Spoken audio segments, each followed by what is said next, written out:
Περάστε. Σιγά. Θα το ήθελα.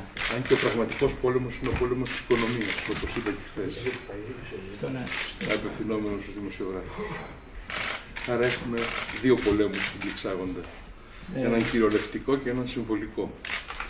Νομίζω οι ένοπλες δυνάμεις διαδραματίζουν ένα πολύ σημαντικό ρόλο όταν υπάρχουν ακριβώς ένα εσωτερικό μέτωπο που ο ελληνικός λαός στηρίζει. Παρότι ο ελληνικός λαός δίνει μια μεγάλη μάχη για την επιβίωσή του και για το μέλλον του, στηρίζει ολόκληρωμα και τις ένοπλες δυνάμεις. Και σας ευχαριστώ θερμά εκ μέρους των ενόπλων δυνάμεων, γιατί με το δικό σας κύρος τους περιβάλλετε πάντα και τους δίνετε πάντα τη στήριξη και την αγάπη σας. είναι νομίζω και χρέος, αλλά εκφράζω και την αγάπη του ελληνικού λαού προς τις ένοπλες δυνάμεις. Έτσι είναι όπως το λέτε.